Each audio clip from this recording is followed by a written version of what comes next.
पवित्र श्रीमद् भागवत गीता, पवित्र चारों वेद, पवित्र कुरान शरीफ, पवित्र बाइबल, पवित्र गुरु ग्रंथ साहिब, पवित्र कबीर साहिब की वाणी में छुपे हुए गूढ़ रहस्य अर्थात तत्व को जानने के लिए कृपया अवश्य सुनिए जगत गुरु तत्वदर्शी संत रामपाल जी महाराज के मंगल प्रवचन।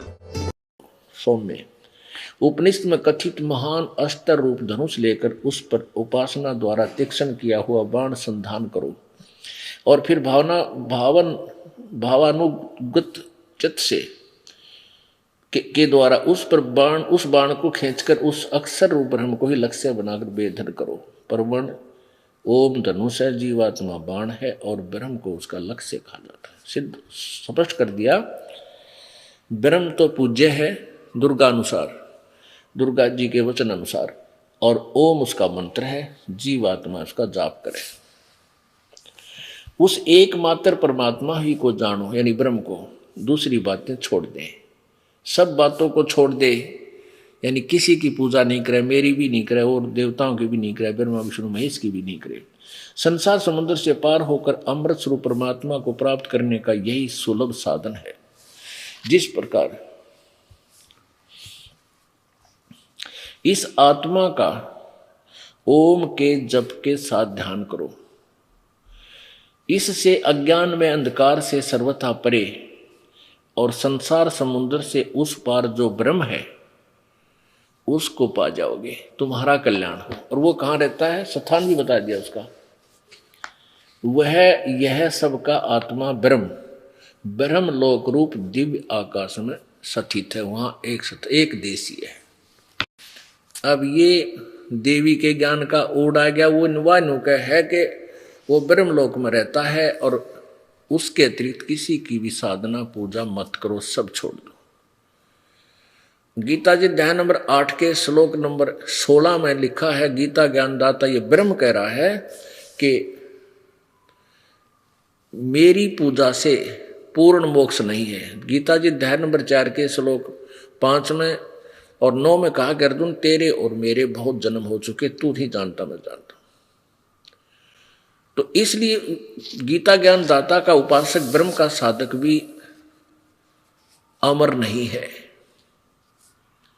पूर्ण मोक्ष प्राप्त नहीं कर सकता।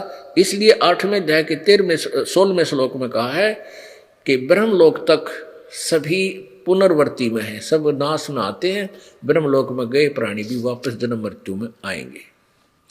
इसलिए वो कहता है कि 4थे अध्याय के 34वें श्लोक में कि उन तत्वदर्शी संतों की खोज कर जो गीता और वेदों से न्यारा ज्ञान देगा, उस परमेश्वर के बारे में बताएगा। और ओम तत्सत ये 3 मंत्र का जाप वो विस्तार से कोड वर्डों वाले को खोलकर यथार्थ नाम से आपको दीक्षा देगा। अपने मंत्र के विषय अपनी जाप वो भी खुद बता रहा है गीता ज्ञानदाता 8वें अध्याय के 13वें श्लोक में कि ओम इति एक अक्षर, ओम इति एक अक्षरम ब्रह्म व्यवहारन माम अनुसमरण। माम माने मुझ, ब्रह्म माने ब्रह्म का, मुझ ब्रह्म का केवल एक ओम मंत्र है, उच्चारण करके सुमरण करने का ओम अक्षर, एक ओम अक्षर, नथिंग एल्स। और जो इसका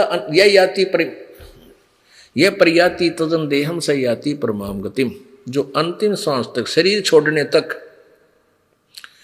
मेरे इस नाम का जाप करता है वो मेरे वाले लाभ को प्राप्त होता है, वो ब्रह्मलोक में आ जाता है।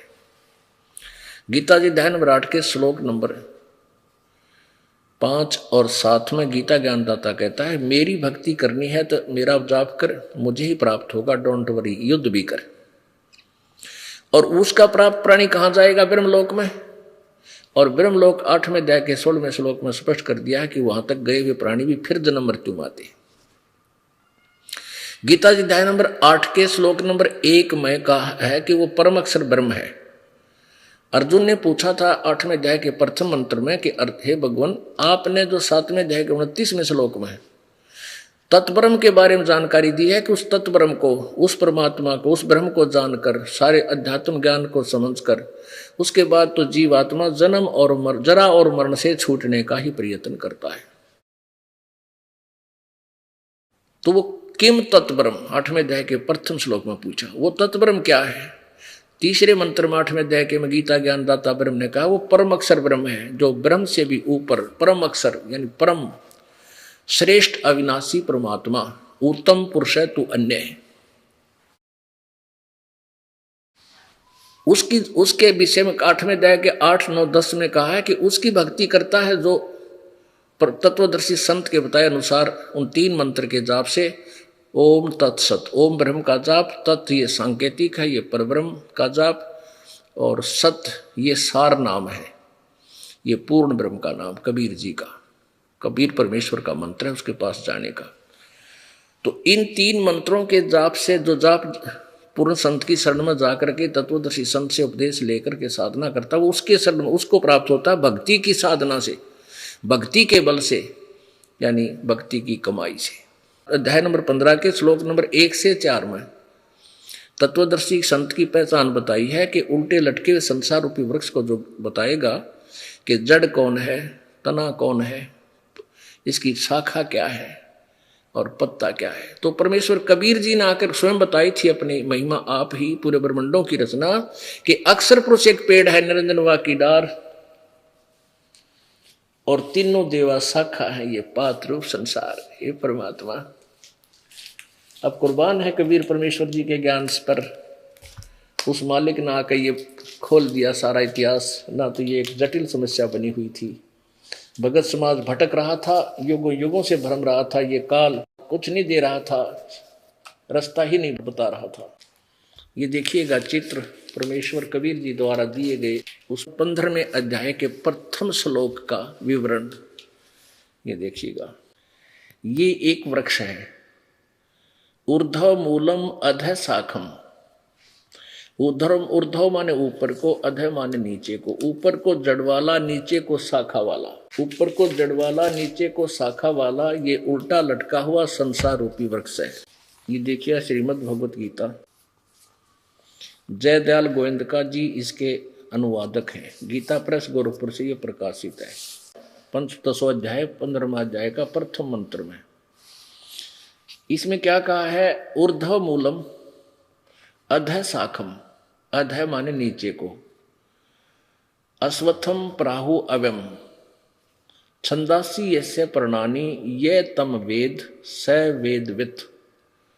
इसका अर्थ है कि ऊपर को जड़ वाला, मूल माने जड़ है यानी मूल, और अधः शाखम नीचे को शाखाओं वाला, अश्वत्थम प्राहु अव्यम ये अविनाशी पीपल का एक वृक्ष समझो, छंदासी यस्य प्रणानी इसके पत्ते आदि सब भेद हैं, विभाग हैं, टुकड़े हैं, छंद माने टुकड़े, और ये तम वेद जो व्यक्ति उसको उस अज्ञान अंधकार में छुपे हुए इस परमेश्वर को के बारे में जानता है, वेद माने जानना, स वेदवित वह वेद के तात्पर्य को जानने वाला, अर्थात वो तत्वदर्शी संत है।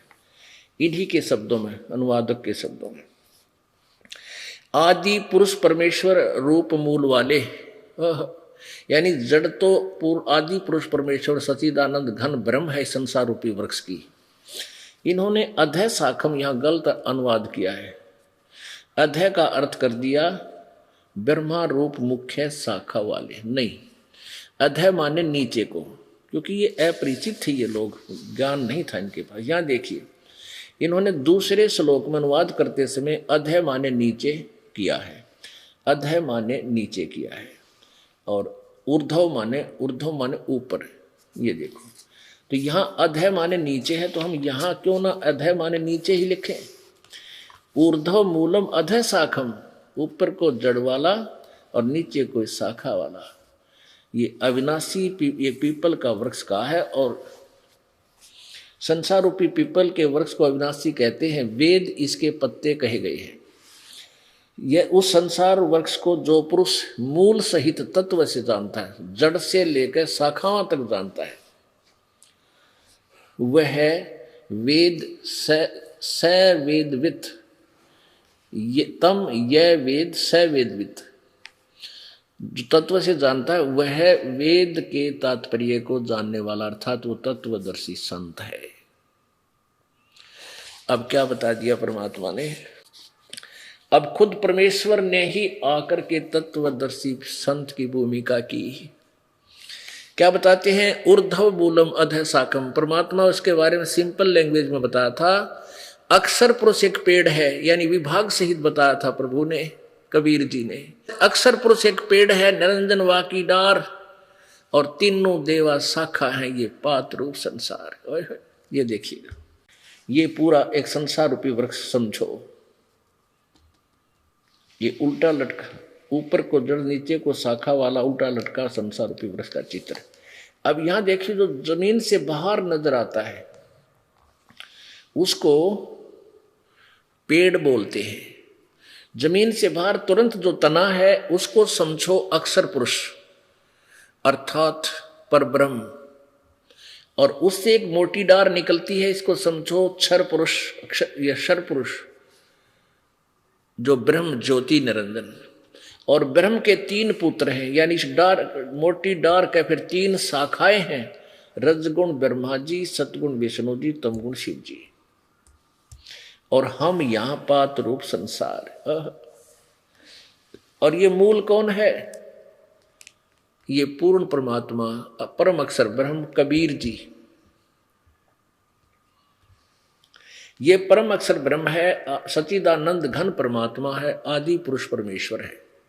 और जड़ से ही तना वृक्ष को, जड़ से मूल से पूरे पेड़ को आहार प्राप्त होता है, यानी सबका पालन पोषण करने वाला भी यही परमात्मा यानी पूर्ण ब्रह्म कबीर जी ही है। अब ये और सिद्ध करेगी पवित्र गीता। अब ये 2 श्लोक और क्लियर करेंगे। ये देखिएगा, श्रीमद् भगवत गीता अध्याय नंबर 15 का ही श्लोक नंबर, अब 2, 3, 4 में कंसेप्ट क्लियर हो जाता है कि रजगुण ब्रह्मा। अब ये देखिएगा, ये हम 15वां अध्याय पढ़ रहे हैं। ये पहला के विषय में बताया कि जो इस संसार रूपी वृक्ष की सब शाखाओं सहित जड़ से लेकर तना तक जो तत्व से जानता है, स वेदवित, वो तत्वदर्शी संत है। फिर इस दूसरे में क्या बताया है कि उस संसार वृक्ष की तीनों गुण रूप रजगुण ब्रह्मा जी, सतगुण विष्णु, तमगुण शिव जी, विषय भोग वाली प्रिय रूपी कोपलों वाली शाखा हैं। ये शाखाएं हैं, इन लिखा है देव, मनुष्य और त्रिक आदि योनि रूप शाखाएं। नीचे और ऊपर, ऊर्ध्वम, ऊपर सर्वत्र फैली हुई है। मनुष्य लोक में कर्मों के अनुसार बांधने वाली, कर्मानुबंधनी, यानी कर्मों की फांस में फंसाए रखने का मुख्य कारण भी, मूलानी माने मुख्य कारण, मुख्य जड़ भी नीचे और ऊपर सभी लोकों में व्याप्त हो रही है। अब यहाँ जो मूल का अर्थ है, मुख्य कारण है, ये ब्रह्मा विष्णु महेश तीनों गुण हमें बांधे रखते हैं। इसका मुख्य ये जड़ है, हमें यहाँ फंसाए रखने की मुख्य कारण है, इसका अर्थ ये है। अब यहाँ एक कंसेप्ट और क्लियर करना पड़ेगा कि रजगुण ब्रह्मा है, सतगुण विष्णु, तमगुण शिव जी, और ये तीनों नासवान है। तब आगे चलेगा ये प्रसंग। अब देखिएगा, श्रीमद् देवी भागवत, देखिएगा, ये वही देवी पुराण है, गीता प्रेस गोरखपुर से प्रकाशित है, और इसके संपादक हैं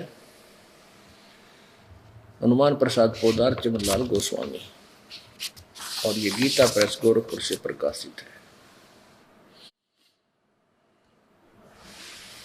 इसके 123 पृष्ठ पे है। अब परमात्मा कबीर परमेश्वर जी अपनी प्यारी आत्मा धर्मदास जी को समझा रहे हैं कि देख, खोल कर देख तेरी देवी पुराण को, उसमें क्या लिखा है। अब धर्मदास जी उससे परिचित है। ये देखिएगा, 3रा स्कंध और पृष्ठ नंबर 123 पे देवी भागवत। भगवान विष्णु जी अपनी माता दुर्गा की प्रशंसा करते हुए बोल रहे हैं, तुम शुद्ध स्वरूपा हो, यह संसार सारा संसार तुम्ही से उद्भासित हो रहा है। मैं ब्रह्मा और शंकर, विष्णु ब्रह्मा और शंकर, हम सभी तुम्हारी कृपा से विद्यमान हैं। हमारा आविर्भाव यानी जन्म और तिरोभाव में मृत्यु हुआ करता है। हमारा तो जन्म और मृत्यु होता है। केवल तुम ही नित हो, जगत जननी हो, प्रकृति और सनातनी देवी हो। प्रकृति भी दुर्गा को कहते हैं। भगवान शंकर बोले, देवी यदि माँ भाग विष्णु तुम्ही से प्रकट हुए हैं तो उनके बाद उत्पन्न होने वाले ब्रह्मा भी तुम्हारे बालक हुए। फिर मैं तमोगुणी लीला करने वाला शंकर क्या तुम्हारी संतान नहीं हुआ? अर्थात मुझे भी उत्पन्न करने वाली तुम ही हो। शिवे, संपूर्ण संसार की सृष्टि करने में तुम बड़ी चतुर हो। इस संसार की सृष्टि, स्थिति और संहार में तुम्हारे गुण सदा समर्थ हैं। उन्हीं तीनों गुणों से उत्पन्न हम, रजगुण ब्रह्मा, सतगुण विष्णु, तम गुण शंकर, नियमानुसार कार्य में तत्पर रहते। इस पवित्र ग्रंथ ने, पवित्र पुराण ने 4 कंसेप्ट क्लियर कर दिए। एक तो ये है कि ब्रह्मा विष्णु महेश नासवान है, इनकी जन्म और मृत्यु होता है। दूसरा ये कर दिया कि ये तीनों दुर्गा के पुत्र हैं। और तीसरा ये कर दिया कि रजगुण ब्रह्मा है, सतगुण विष्णु, तमगुण शिव जी। और चौथा ये कंसेप्ट कर दिया कि ये केवल वर्क डन देते हैं, जो इनको किया हुआ कर्म अनुसार ही ये दे सकते हैं, उससे ज्यादा नियमानुसार कार्य करने में तत्पर रहते हैं। और अधिक और कति कंसेप्ट क्लियर हो जाएगा कि रजगुण ब्रह्मा, सतगुण विष्णु, तमगुण शिव जी, तभी हम इस पवित्र सदग्रंथ गीता जी को समझ सकेंगे।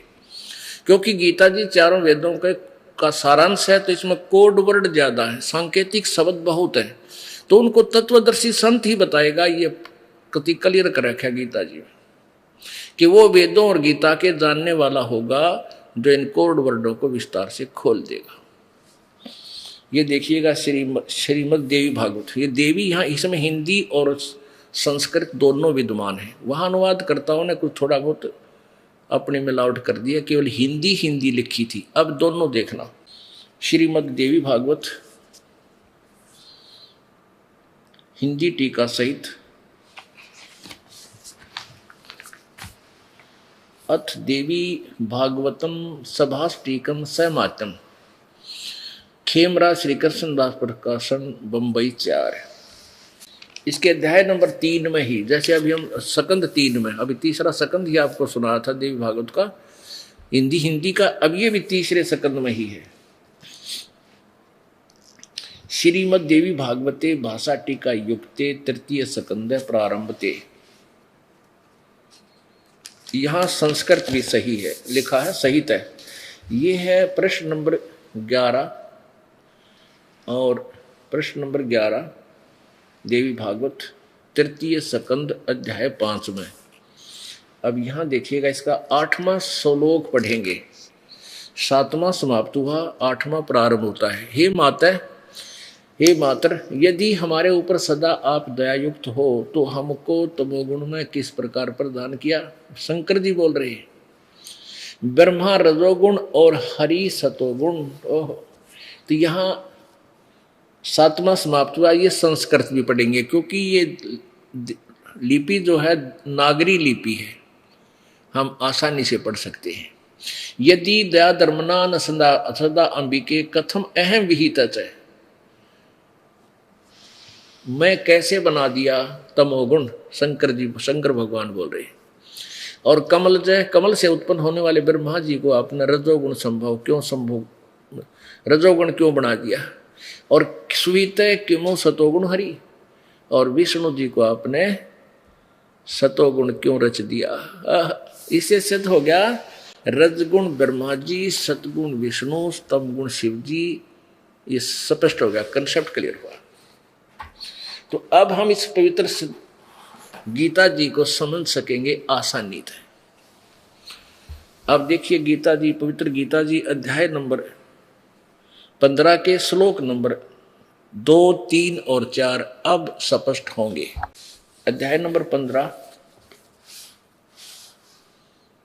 और श्लोक नंबर, यहां देखिएगा, अध्याय नंबर 15 और श्लोक नंबर हमने ये पढ़ लिया पहला 15वें का। वह वेद के तात्पर्य को जानने वाला जो जड़ सहित जानता है। अब दूसरे में गीता जी अध्याय नंबर 2 में उस संसार वृक्ष की तीनों गुण रूप रजगुण ब्रह्मा, सतगुण विष्णु, तमगुण शिवजी रूपी शाखा, ये जल से बड़ी हुई नहीं, ये इन्होंने गलत अनुवाद किया है। ये विषय वासनाओं वाली यानी विषय भोग वाली, ये विकारों वाली शाखाएं हैं। विषय विषय परवाला शाखा, बस इसका अर्थ है ये विषय विकार रूपी ये तीनों गुण रूपी शाखा है। और नीचे और ऊपर, ये सर्वत्र ने शब्द नहीं है, ये गलत लिखा है। मूल संस्कृत में केवल ऊर्ध्व माने ऊपर ओनली, यानी इस पृथ्वी लोक पर ज्ञान बोला जा रहा था। गीता जी का ज्ञान पृथ्वी लोक पर बोला जा रहा था, ऊपर स्वर्ग में और नीचे पाताल, इन 3 लोकों पर ही ब्रह्मा विष्णु महेश जी एक एक विभाग के प्रभु हैं। रजगुण के ब्रह्मा जी, सतगुण विभाग के विष्णु जी और तमगुण विभाग के शिव जी। सर्वत्र नहीं, ये सर्वत्र शब्द इन्होंने अनुवादकर्ताओं ने किया, क्योंकि ये विष्णु श्री कृष्ण जी तो ऊपर और विष्णु से ऊपर को भगवान ने नहीं माने थे। अब देखो ऊपर और केवल यहाँ कहना नीचे और ऊपर, यानी नीचे पाताल लोक में और ऊपर स्वर्ग लोक में और मनुष्य लोक में फैली हुई। और मनुष्य लोक में इस पृथ्वी लोक पे कर्मानुबंधनी मूलानी, कर्मों के बंधन में बांधने वाली भी मुख्य कारण है यही तीनों गुण, रजगुण ब्रह्मा, सतगुण विष्णु, तमगुण शिव जी। और नीचे और ऊपर सभी लोकों में नहीं है, नीचे और ऊपर व्याप्त हो रही है, ऊपर स्वर्ग में और नीचे पाताल पर और पृथ्वी पर। अब तीसरे में कहा है कि इस संसार वृक्ष का स्वरूप जैसा कहा है, यानी संसार की जो सृष्टि मैं बता रहा हूं, यानी ये ज्ञान आध्यात्मिक दे रहा हूं, गीता ज्ञान कह रहा है, गीता ज्ञानदाता कह रहा है, मैं पूरी तरह परिचित नहीं हूं। ये जो गीता और गीता जी के जो ज्ञान का तेरा मेरी जो चर्चा चल रही है, विचार काल डिस्कशन हो रही है, इसमें मैं इस सृष्टि रचना को यानी सब ब्रह्मांडों के विषय में पूर्ण नहीं जानता। इसलिए कहा चौथे अध्याय के 34वें श्लोक में कि उस तत्वदर्शी संत की खोज करो जो उस परमेश्वर द्वारा दिए गए ज्ञान को विस्तार से बताओगा, जिसके विषय में चौथे अध्याय के 32वें श्लोक में कहा कि सच्चिदानंद घन की वाणी में विस्तार से लिखे गए हैं आध्यात्मिक अनुष्ठान और उनकी क्रियाएं, उसको तू तत्वदर्शी संतों को से जाकर समझ। वो तत्व ज्ञान है, परमात्मा की वाणी में लिखे हैं अलग से। तो यहां क्या कहता है कि संसार रूपी वृक्ष का जैसा स्वरूप मैं कह रहा हूं या सुना जाता है, मैं नहीं जानता। यहां विचार काल में तेरी मेरे डिस्कशन में ये स्पष्ट नहीं कर पाऊंगा। अब देखो इस संसार वृक्ष का ये तीसरा श्लोक है 15वें अध्याय का। इस संसार वृक्ष का स्वरूप जैसा कहा है वैसा यहां विचार काल में नहीं पाया जाता, क्योंकि न तो इसका आदि है और न अंत है, तथा न इसका अच्छी प्रकार सतिथि, यानी मैं नहीं जानता इसके बारे में। इसलिए इस सुविरूढ़ मूलम यानी ऊपर जो जड़ है वो अविनाशी है, मजबूत है, यानी अति दृढ़ है। उस मूल रूपी स्थान को और संसार रूपी पीपल के वृक्ष को, यानी उस पूरे इसके जानकारी के लिए दृढ़ेन असंख्य शस्त्रेन, दृढ़ असंख्य शस्त्रेन छितवा। असंग का अर्थ है तत्व ज्ञान रूपी हथियार से, शस्त्र से काट के, यानी उस ज्ञान रूपी, उस तत्व ज्ञान रूपी मजबूत यानी अडिग सत्य ज्ञान रूपी, तत्व ज्ञान रूपी शस्त्र से काट कर, अर्थात उसको समझ कर, उसको समझने के पश्चात अब चौथे अध्याय में 15वें अध्याय का श्रीमद् भगवत गीता का ये 15वां अध्याय का और चौथा श्लोक है जो बहुत कंसेप्ट क्लियर करेगा। ये चौथा श्लोक है 15वें अध्याय का। उसके पश्चात गीता ज्ञानदाता कहता, उसके पश्चात जब तुझे तत्व ज्ञान मिल जा, उस परम पद रूप परमेश्वर को भली भांति खोजना चाहिए, जिसमें गए हुए पुरुष फिर लौटकर संसार में नहीं आते, और जिस परमेश्वर से इस संसार रूप पुरातन संसार रूपी वृक्ष की प्रवृत्ति विस्तार को प्राप्त हुई, अर्थात जिसने सब ब्रह्मांडों की रचना की है उसी आदि पुरुष नारायण के मैं शरण हूं। इस प्रकार दृढ़ निश्चय करके उस परमेश्वर का मनन और निधिध्यासन करना चाहिए। इसे सिद्ध हो गया कि गीता ज्ञानदाता से कोई और भगवान है जो जहां जाने के बाद फिर लौटकर संसार बन जाते हैं। गीता जी अध्याय नंबर 15 के श्लोक नंबर 16 और 17 में 3 भगवान बताए हैं, 3 प्रभु। ये देखिएगा अध्याय नंबर 15 और श्लोक नंबर ये 16वां है, ये वाला यहां से दिखाएंगे। ये 16वां मंत्र है, द्वौ इमौ पुरुषौ लोके सर च अक्षर सर च अक्षर एव च सर्वाणी भूतानि कटुस्थ अक्षर उच्यते। हम इसको संत लैंग्वेज में क्षर बोलते हैं समझाने के लिए, क्षर, और इसको अक्षर बोल देते हैं संतों की वाणी में। यह सर तो नासवान, अक्षर तो अविनाशी होता है। ये इसका अर्थ क्या है? 2 भगवान बताए हैं इसमें, लोक वेद के आधार पे 2 प्रसिद्ध हैं। इस संसार में नासवान और अविनाशी भी 2 प्रकार के पुरुष हैं। पुरुषों माने प्रभु हैं, क्योंकि भगवान की महिमा चल रही है, आदमियों की थोड़ी। ये 2 प्रकार के पुरुष हैं और संपूर्ण प्राणियों के शरीर नासवान और जीवात्मा अविनाशी कहा जाता है। यानी ये क्षर पुरुष और अक्षर पुरुष, क्षर पुरुष ये ब्रह्म है, अक्षर पुरुष ये परब्रह्म है। और इनसे, इन दोनों से अन्य है कोई वास्तव में अविनाशी परमात्मा। 17वें में कहा कि उत्तम पुरुष तु अन्य परमात्मा इति उदाहरते। ये लोक तरम अविश्य विवर्ती अवय ईश्वर। उत्तम पुरुष यानी श्रेष्ठ परमात्मा, पुरुषोत्तम तो कोई अन्य ही है, यानी वास्तव अविनाशी परमात्मा श्रेष्ठ प्रभु तो इन ऊपर वर्णित दोनों होते हैं। ये सरपुरुष और अक्षर पुरुष है तो कोई और प्रभु है, और पुरुष है, और भगवान है। उत्तम पुरुष है तो अन्य, उत्तम पुरुष है तो अन्य, उत्तम पुरुष यानी उत्तम परमात्मा श्रेष्ठ भगवान वास्तव में परमात्मा तो कोई और ही है, जो तीनों लोकों में प्रवेश करके सबका धारण पोषण करता है।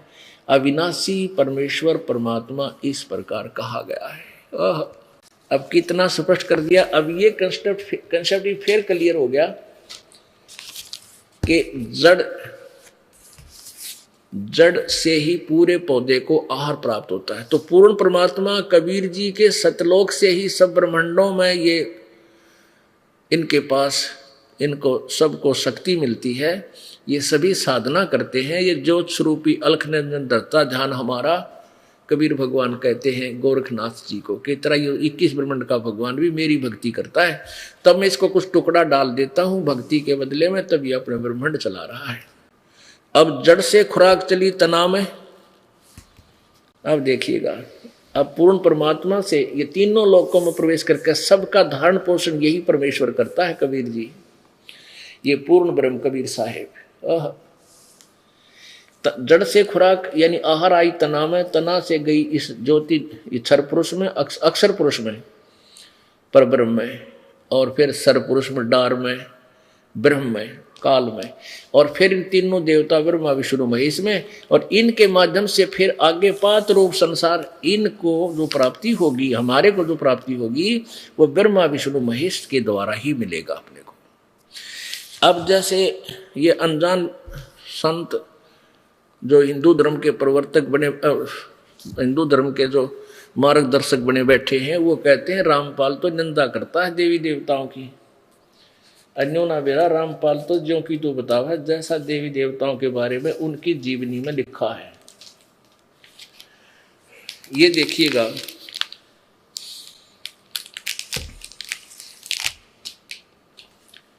अब जैसे हम कोई आम का पौधा लाए नर्सरी से, उसको लाकर कैसे बीजेंगे? नीचे जमीन में या गमले में जड़ को नीचे दबाएंगे मिट्टी में, फिर उस जड़ की सिंचाई करेंगे। तो जड़ से की सिंचाई करने से पूरा पौधा पेड़ बन जाओगा, प्रफुल्लित हो जाओगा और फिर टहनियां का फल अपने आप लगेंगे। ये देखिए, हम ये पौधा लाए आम का, ये देखिएगा, और इसको लाकर हमने जमीन में ऐसे गाड़ दिया गमले में। ये तो फॉर एग्जाम्पल दिखा रहे आपको। अब हमने इसको जड़ को मिट्टी में डाला और जड़ यानी मूल मालिक की पूजा शुरू की, पूर्ण परमात्मा की। इसकी सिंचाई की तो यहां से खुराक चली तना में, तना से डार में, डार से इन तीनों गुण रूपी शाखाओं में, रजगुण ब्रह्मा, सतगुण विष्णु, तमगुण शिव जी। अब हम क्या कर रहे थे, हिंदू धर्म के अनुयायी उन मूर्ख गुरुओं के माध्यम से हम ब्रह्मा विष्णु महेश को सुप्रीम पावर मान कर उल्टा गाड़ रहे थे भक्ति रूपी पौधे को। टहनी गाड़ रखी थी जमीन में और टहनिया की ब्रह्मा विष्णु महेश की पूजा शुरू कर दी और जड़ छोड़ दी वह ऊपर।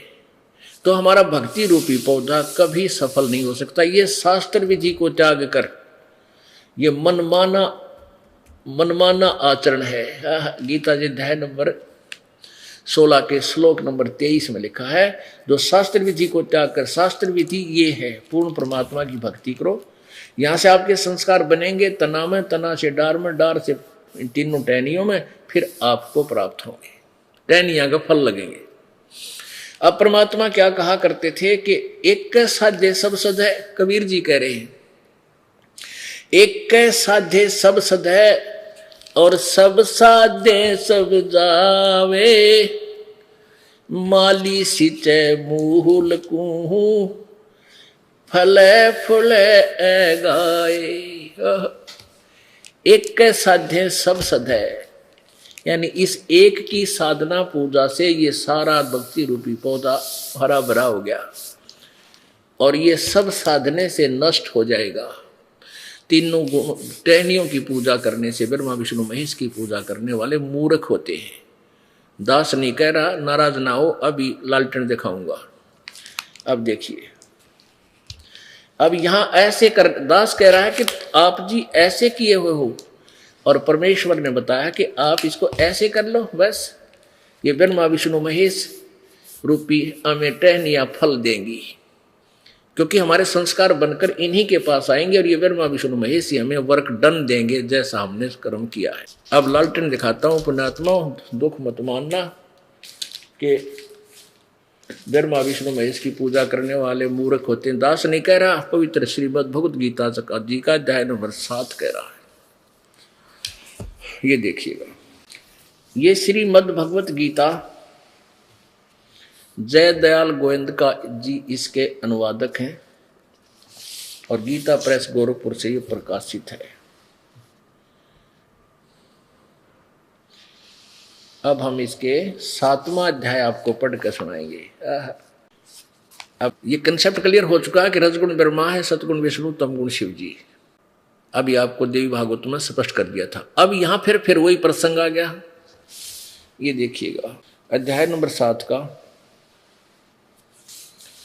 ये अध्याय नंबर 7 है। इसमें 2 मंत्र में काल भगवान के कहे कि मैं तेरे लिए इस विज्ञान सहित तत्व ज्ञान को संपूर्णतः कहूंगा, जिसको जानकर संसार में फिर कुछ भी जानने योग्य शेष नहीं रह जाता। यानी ऐसा ज्ञान बता दूंगा अर्जुन, फिर इसके जानने के बाद तुझे किसी ज्ञान की आवश्यकता नहीं पड़ेगी। गीता ज्ञानदाता कहे कि तेरे कोई वैसे रहस्य उद्घाटन करूंगा कि फिर इस ज्ञान के जानने के बाद तुझे किसी ज्ञान की जानने की आवश्यकता नहीं रहेगी। अब देखना, अब इसी अध्याय नंबर 7 के श्लोक नंबर हम 12 से प्रारंभ करेंगे। अध्याय नंबर 7 और श्लोक नंबर ये 12। इसमें क्या कहा है कि और भी जो सतगुण से उत्पन्न होने वाले भाव हैं और जो रजगुण से तथा तमोगुण से होने वाले भाव हैं, उन सब को तू मुझसे होने वाला ऐसा जान, परंतु वास्तव में उनमें मैं और वे मुझ में नहीं है। अब तीनों गुणों, रजगुण ब्रह्मा, सतगुण विष्णु, तमगुण शिव जी से, रजगुण ब्रह्मा से उत्पत्ति, सतगुण विष्णु से सतिथि, और तमगुण शंकर से संहार जो हो रहा है, कहते इसका मुख्य कारण मैं हूं, काल बोल रहा है। क्योंकि काल को श्राप लगा हुआ है गीता ज्ञानदाता ब्रह्म को कि 1 लाख मानव शरीरधारी प्राणियों का तो नित्य आहार करेगा, उसके सूक्ष्म शरीर से गंध निकाल कर तपस्या पर भून कर ये खाता है डेली, और 1.25 लाख की उत्पत्ति करता है। इसलिए ये कह रहा है कि तीनों गुणों से रजगुण ब्रह्मा से जो उत्पत्ति, सतगुण विष्णु से सतीथि और तमगुण शिव जी से संहार जो हो रहा है, इसका मुख्य कारण मैं हूं। पर ये मुझ में नहीं और मैं इनमें नहीं, क्योंकि ये इनसे अलग रहता है, अलग है, ब्रह्मा विष्णु महेश से अलग है ये काल। ये इनके समक्ष भी नहीं आता, इनको धोखे में रखता है। अब 13वें में कमाल कर दिया है। अब 13वां श्लोक देखिएगा, 7वें अध्याय का 13वां श्लोक। गुणों के कार्य रूप सात्विक, राजस और तामस, इन तीनों प्रकारों के भाव से सारा संसार प्राणी समुदाय मोहित हो रहा है। इन तीनों गुणों से परे मुझ अविनाशी को नहीं जानता। इन ब्रह्मा विष्णु महेश से ऊपर ब्रह्म है, कहते उसको, मुझ को नहीं जानता। आगे देखो 14 में, क्योंकि यह अलौकिक अति अद्भुत त्रिगुण में मेरी माया, रजगुण ब्रह्मा सतगुण विष्णु तमगुण जी द्वारा फैला गया जाल, कहते हैं बड़ी दुस्तर है, बड़ी खतरनाक है। जो पुरुष मुझ को निरंतर भजते हैं वे इस माया का, यानी ब्रह्मा विष्णु महेश से ऊपर उठ जाते हैं, संसार से तर जाते हैं, यानी ब्रह्मलोक में आ जाते हैं। अब यह ध्यान रखना कि यहाँ पूजा का विषय है, भजने का, भक्ति का। इसलिए भक्ति के लिए ही वो तीनों गुण है। ब्रह्मा विष्णु महेश की भी कोई भक्ति करता है तीनों गुणों की, इसलिए यहाँ भक्ति का विषय चल रहा है। ये कई उलझा देते हैं, गुण कोई और होते हैं, नहीं, ये स्पष्ट किया है। अब 15वें में कह दिया कि जिनका माया के द्वारा जिनका ज्ञान हरा जा चुका है, जो ब्रह्मा विष्णु महेश जी से ही मिलने वाले आध्यात्मिक लाभ पर आश्रित हैं, वो किसी की नहीं सुनते। उनके विषय बताया कि उनके द्वारा जिनकी बुद्धि हर ली गई है, वो असुर स्वभाव को धारण किए हुए, असुर माने राक्षस से धारण किए, मनुष्यों में नीच और दूषित कर्म करने वाले, बुरे कर्म करने वाले मूढ़ यानी मूर्ख लोग मुझको नहीं भजते। ये ब्रह्मा विष्णु महेश तक सीमित रहते हैं। इनको चार लताड़ मार रखी है गीता ज्ञानदाता ने, है कि राक्षस स्वभाव को धारण किए हुए, मनुष्यों में नीच और दुष्कर्म करने वाले और मूढ़ मुझको नहीं भजते। इसी से है कि वो तीनों गुण भी भजने वाले हैं, रजगुण ब्रह्मा जी, सतगुण विष्णु, तमगुण शिव जी, उनकी पूजा कोई करते हैं, इसलिए यह मना किया। अब इसका एक कंसेप्ट क्लियर करेंगे कि जैसे तमगुण शिव जी की पूजा की थी, किसने? श्री तमगुण शिव जी की पूजा की थी रावण ने, और रावण क्या कहलाया? सर्वविदित है। राक्षस कहलाया, पूरे कुंभा गाणी करवा दी, और अपनी ही माता को, त्रिलोक की माता को, सीता जी को, अपनी माँ को उठा ला और उससे दुष्कर्म करने की चेष्टा की, लेकिन वह देवी शक्ति युक्त थी, वो नीच सफल नहीं हो पाया और कुत्ते वाली मौत मारा गया। इसी प्रकार एक भस्मागिरी नाम का साधक था, तपस्वी था। ये गिरिपुरी और नागा ओगड़, ये सारे शिव, नाथ कनपाड़े, ये सारे शिव जी के उपासक होते हैं, तमगुण शिव के। और वैष्णव जो होते हैं ये विष्णु जी के उपासक होते हैं। तो ये एक भस्मगिरी नाम का एक तपस्वी तप करता था। भगवान शिव जी के कैलाश पर्वत पर उसके द्वार के सामने उसने धरना दे दिया, ऊपर ने पैर नीचे ने सिर करके तपस्या शुरू कर दी। 12 वर्ष के बाद पार्वती जी के कहने से भगवान शंकर तमगुण ने पूछा कि बोल क्या मांगता है बच्चा। अब बच्चा बोला कि वचनबद्ध हो जा गुरुजी, भगवान जब मांगू। भस्मगिरी बोला। भगवान शंकर बोले भाई ठीक है, मैं वचनबद्ध हो गया। तो खड़ा हो गया जब वह छोड़ के साधना, और कहने लगा कि ये भस्म कड़ा दे दे जो तेरे हाथ में है। भगवान शंकर जी ने सोचा भी तपस्वी साधु है, जंगल में रहता है, हिंसक पशुओं के भय से राक्षसों के डर का मारा अपनी सुरक्षा के लिए मांगता होगा, निकाल कर दे दिया, ले बेटा तथास्तु। अब ज्यों ही उस दुष्ट के हाथ में वो कड़ा आया, भस्म कंडा, कहने लगा ले ओले शंकर होशियार, दांत आसन लग गया जैसे अभद्र हंसी ये खलनायक करते हैं। हा हा हा हा, ले ओले होशियार, तुझे मारूंगा, पार्वती को अपनी पत्नी बनाऊंगा। अब शंकर जी की घिघी बंदगी। अब शंकर जी ने देखा सच में दोस्ती तो आ लिया निकट है, एकदम भाव बदल गया उसका, बोली से पता लगे तो दुष्टता पा चुका है। तो श्री वो भगवान तम गुण शंकर जी वहां से दौड़ दिए। अब शंकर जी आगे आ गए और वो उपासक पाछे पाछे खकार ठारे। अब जाइए भगवान शंकर जी अविनाशी होते तो भागते क्यों? दास नहीं कह रहा, शिवपुराण में दिखाऊंगा आपको, शिवपुराण में लिखा है, इनकी जीवनी में लिखा भगवानों की में। फिर कहते हैं भगवान विष्णु ने आकर मोहनी वो पार्वती रूप बनाया, क्योंकि तो पार्वती के चक्कर में नीच कर्म कर रहा था, अपनी माँ के ऊपर आसक्त हो गया, भगवान मानर भगवान की पत्नी के ऊपर दुष्कर्म करने की नीयत से तप कर रहा, शंकर भगवान नहीं जान सके। इससे सिद्ध है कि ये अंतर्यामी भी नहीं है, ब्रह्मा विष्णु महेश जी। अंतर्यामी होते तो जान लेते ये दुष्ट क्या बकवास कर रहा है, इसका दो मारते गेर का जूत हो गए।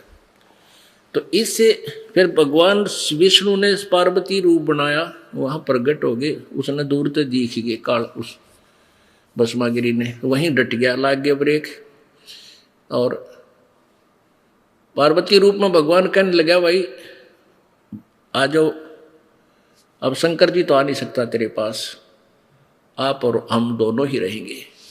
अब हो गया भस्मासुर राज जी कहने लगी कि अब डांस करके दिखा मुझे, डांस कर। अब वो भस्मागिरी बोला जी मैं तो तपस्वी आदमी था, मैंने डांस नहीं आता। तो पार्वती रूप में भगवान बोले ले मैं डांस करना सिखाती हूँ तेरे को, इस हाथ को ऐसे कर, इस पैर को ऐसे कर, और ऊपर कर, और ऊपर कर, जैसे मैं कर रही हूँ ऐसे कर। जो ही उसने सिर पर हाथ किया भगवान बोले भस्म, वो मर गया। भस्मा सुर कहलाया, भस्मा गिरी थे भस्मा असुर कहलाया। अब पुण्यात्माओं गीता जी का ज्ञान गलत नहीं पर समझनीय गलत है। वेद कतेब झूठे ना भाई, और झूठे हैं जो समझे ना ही। जब परमात्मा ने ये सारा ज्ञान खोल कर धर्मदास जी को बता दिया, कबीर परमेश्वर जी ने, तब धर्मदास जी बोले हे भगवान फिर ये वेद और कतेब तो झूठे हैं, क्योंकि उनको दिखा नहीं था वेद वेदों को, वैसे वर्बली बताया था। फिर बताया कि बेटा वेद कतेब झूठे ना भाई, झूठे हैं जो इनको समझे ना ही। इनमें सब वेद हमारा भेद है, मैं मिलो वेदन में नाही, और जौन वेद से मैं मिलूं वो वेद जानते नहीं। अब एक उदाहरण और देते हैं आपको। जैसे रजगुण ब्रह्मा जी की साधना की थी, रजगुण ब्रह्मा जी की साधना की थी हिरण्यकशिपु ने, और वो कौन था? हिरण्यकशिपु ने जो साधना की थी,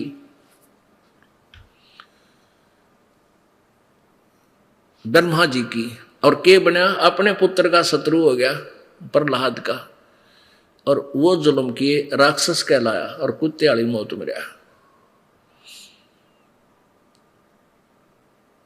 कहते हैं हिरणा कुछ छाती तुड़वाई और ब्राह्मण बाणा और कर्म कसाई। जब साधना करते हैं तो यानी साधक रूप होते हैं, ब्राह्मण रूप होते हैं, भक्त रूप होकर के भक्ति की, और कर्म इसे जुल्म कर दिए। कहते हिरणा कुछ छाती तड़वाई और ब्राह्मण बाणा और कर्म कसाई। कर्म तो दुष्टों वाले, ऊपर तो भगत बन के सिद्धियां प्राप्त कर लेते हैं, फिर ऐसी दुष्टता पर आ जाते हैं। अब ये तीनों गुणों के उपासकों को श्रीमद् भगवद गीता जी ने बताया है, दास विश्लेषण कर रहा ओनली। एक बार हरिद्वार के अंदर कुंभ का मेला भरा, कुंभ का पर्व हुआ, उसमें पर भी लगने का समय निर्धारित हुआ। उस समय ये गिरी पुरी नागा औघड़ जितने भी हैं, ये सन्यासी वैष्णव सारे पहुंच जाते हैं वहाँ, अपने अलग अलग ग्रुप में इकट्ठे हो जाते हैं। और फिर स्नान करने का जो समय होता उस समय वो सभी अपने अपने अलग अलग पूरे समुदाय में ग्रुप का ग्रुप प्रस्थान कर देता। तो उस दिन बहुत पहले की बात है, उस समय सबसे पहले नागा पहुंच गए। कति नंगे रहते हैं, ये शंकर जी के उपासक होते हैं और हर की पैड़ियों पर छा गए कई हजारों की संख्या में। पीछे से वैष्णु साधु आगे सतगुण विष्णु जी के उपासक, वो कहने लगे नागाओं को, वो नंगे रहते हैं, कति नहीं वस्त्र है। उनसे कहा कि तुम पहले स्नान नहीं करोगे, हम पहले स्नान करेंगे, तुम बाहर आओ। अब नागा, हम श्रेष्ठ हैं। नागा कहने लगे हम श्रेष्ठ हैं, हम त्यागी और बैरागी हैं, हम कोई वस्त्र तक भी नहीं रखते हैं, हम सर्वश्रेष्ठ साधु हैं, हम प्रथम स्नान करेंगे। अब विष्णु जी के उपासक कहते हैं हम सर्वश्रेष्ठ हैं, हम विष्णु जी के उपासक हैं और तुम श्रेष्ठ नहीं हो, नंग्यो, टट्टी के हाथ भी ना धोते, शरड़ फरड़ो, बाहर मरो तुम, सारे राख लपेट रखी है। अब इतनी कहते वो नागा भी फिर वो एक कैटेगरी के थे, उनने भी फेर लिया मुंह उल्टा। अच्छा तुम श्रेष्ठ हो, गुट्टम गुट्टा वो उसका मारा, वो उसका मारा, तलवार निकाल ले, तीर ठोके और सीधी कटारी चक्कू गाँव पे दे, छुर्रा वो तुर्रा कर दो भाई। ये साधुओं के लक्षण है। यहां परमात्मा की अमरवाणी के में गरीबदास साहिब जी ने अपने बहदे के अंग में लिखा है, तीर तुपक तलवार कटारी जमदड़ जोर बदावे हैं, हर पैड़ी हर हेत न जाण्या वहां जा तेग चलावे हैं, काटे शीस नहीं दिल करुणा वो जग में साध कवावे हैं, जो जन उनके दर्शन को जावे उनको भी नरक पठावे हैं। ओहो, जो तीर तलवार और निकाल के एक दूसरे कत्लेआम कर रहे हैं और उनको कहते हैं साधु, वो जग में साध को आवे हैं, उन संत कहते हैं। और काटे से शीश नहीं दिल करुणा, जिनके दया भी कोई नहीं और गर्दन काट रहे हैं, जो जन उनके दर्शन को भी जावे उनका शेष बन जाता है। कहना है कि है नाश करें कति, जब उनके दर्शन करने भी चला जाए तो भी पाप का भागी हो, क्योंकि वह तो वह पढ़ाई पढ़ाओगे। अब यह पवित्र गीता जी ने स्पष्ट कर दिया कि तीनों गुणों रजगुण ब्रह्मा सतगुण विष्णु तम गुण शिव जी के उपासक राक्षस स्वभाव को धारण किए हुए मनुष्यों में नीचे दुष्कर्म करने वाले और मूर्ख मेरी भक्ति भी ना करते, मेरी साधना नहीं करते। गीता ज्ञानदाता कहता है मेरी भक्ति 4 प्रकार के करते हैं। अध्याय नंबर 7 के 16, 17 और 18 में एक तो आर्त होते तो संकट निवारण के लिए वेदों के मंत्रों से ही जंतर मंत्र अनुष्ठान करते हैं, वो किसी और आरती उर्ती नहीं करते, ओम जय जगदीश्वर स्वामी जय जगदीश इस तरह के नहीं करते हो।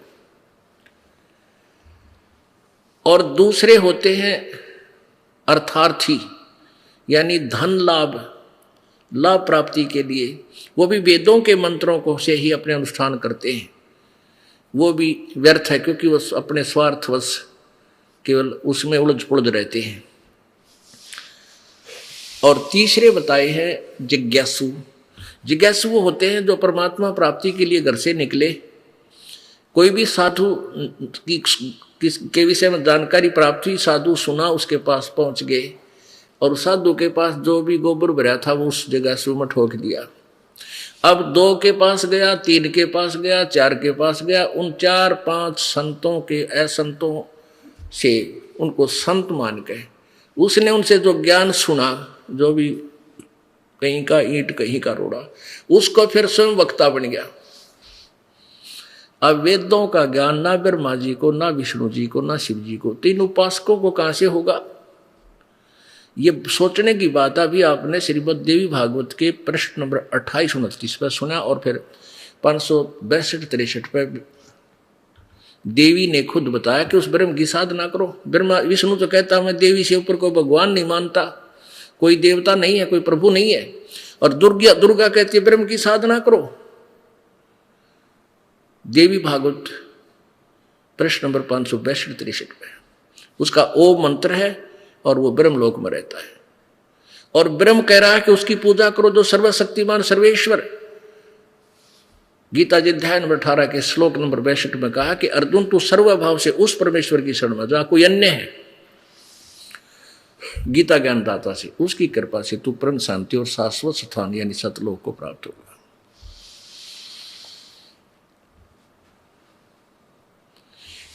अब इससे क्या हुआ, वो जिज्ञासु कौन था? वो जिज्ञासु ने जैसे भी वो नकली सकली संत मिले, जो भी उन्होंने वेदों के बारे में जानकारी उल्ट सुलट दी, वह ग्रहण कर ली और खुद वक्ता बन गया और चेले बनाने लग गया।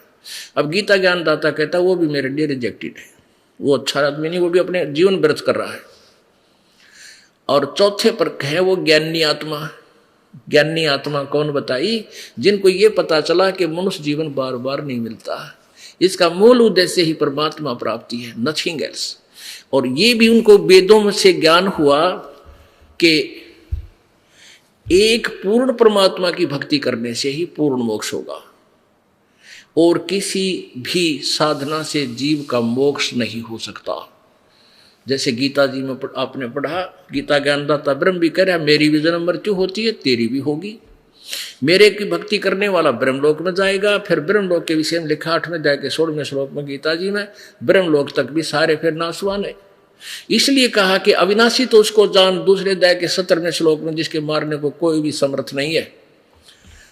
और 15वें अध्याय के 17वें श्लोक में कि वो वास्तव में अविनाशी है। और 18वें अध्याय के 62वें श्लोक में कहा कि अर्जुन तू सर्वभाव से उस परमेश्वर की शरण में जा, जिसकी कृपा से तू परम शांति और सनातन परम धाम यानी सतलोक को प्राप्त होगा। वहां जाने के बाद फिर कभी मृत्यु नहीं होगी। तो पांचवें जो ज्ञानी हैं, उन्होंने जैसा भी ज्ञान इन अज्ञानियों से सुनते हैं, इन ब्रह्मा दूसरे जो ऋषि बने फिरे होते हैं, उनसे जो भी ज्ञान सुना, उन्होंने जैसा भी ज्ञान को समझा उनसे, उनमें ये मान लिया कि एक भगवान की भक्ति करनी चाहिए, ब्रह्म की। जैसे देवी भागवत में देवी खुद हिमालय को कह रही है कि उस ब्रह्म की पूजा कर, और उसका ओम मंत्र है, सब बातें त्याग दे, और कुछ भी जंतर मंत्र तीर्थ व्रत कुछ मत करके, और एक ओम नाम का जाप कर। अब जैसे देवी विचलित है, देवी कैसे विचलित है पुण्यात्मा? ये दास बार बार ये लालटेन क्यों दिखावा है कि कहीं कोई बिदक ना जा। अब जैसे एक अंधा अंधेरे में लालटेन लिए जा रहा था, जगती हुई लालटेन यानी टॉर्च, बच्चे आ रहे थे, अंधा कह रहा है, बोला कि बेटा देखियो मुझे दिखाई नहीं देता, देखना बच्चों ध्यान से चलना। अब वो बच्चे कहने लगे बाबा क्या तुझे सचमुच नहीं दिखता? कहा बेटा मैं अंधा हूं, मुझे दिखाई नहीं देता। बच्चे बोले कि फिर ये लालटेन किस लिए ले रखी है कि तुम आंखों वालों के लिए, कदम मेरे में टक्कर ना मार दो, बूढ़े आदमी ने तोड़ दो दे। इस 20 की रोशनी में मुझे देखकर तुम साइड पकड़ जाओ बेटा, इसलिए लालटेन ले रखी है।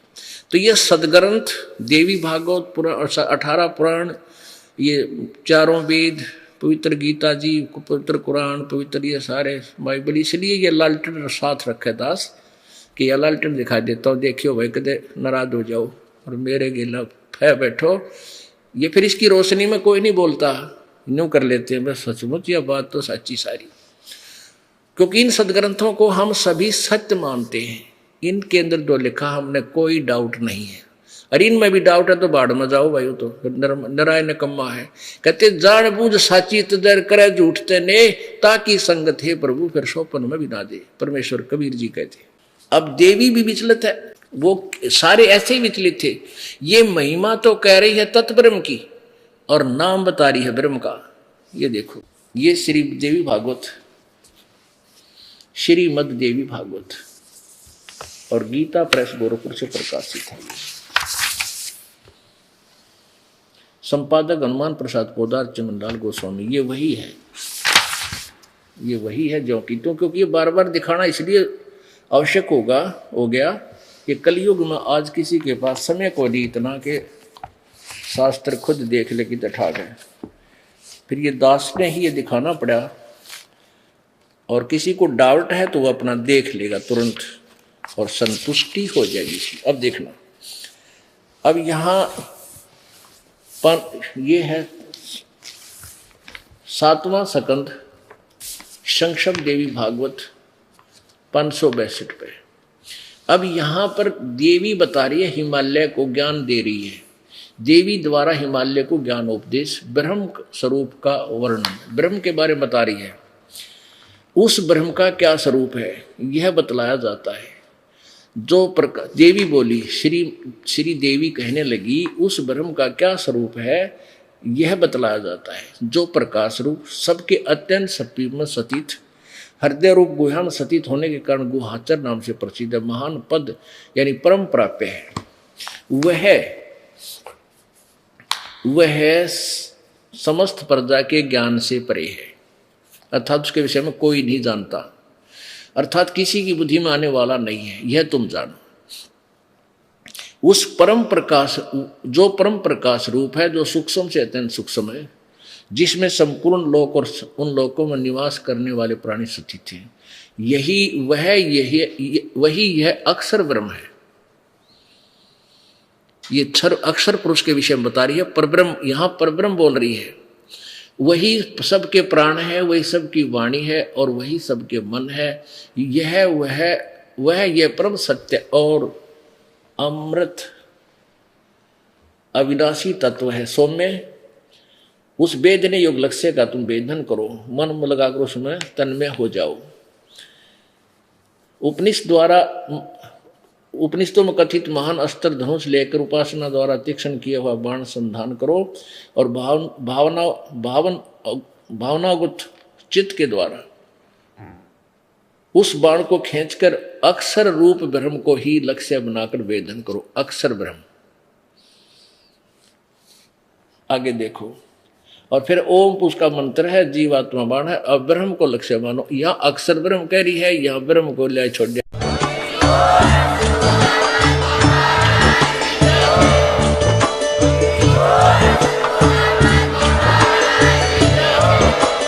आप सुन रहे थे जगत गुरु तत्वदर्शी संत रामपाल जी महाराज जी के मंगल प्रवचन। अधिक जानकारी के लिए विजिट कीजिए हमारी वेबसाइट www.jagatgururampalji.org। संत रामपाल जी महाराज जी के शुभ आशीर्वाद से पूरे विश्व भर में 500 से भी ज्यादा नाम दीक्षा केंद्र हैं, जिन पर संत रामपाल जी महाराज जी द्वारा ऑनलाइन निशुल्क नाम दीक्षा दी जा रही है। अपने नजदीकी नाम दीक्षा केंद्र का पता करने के लिए संपर्क करें 8222880541।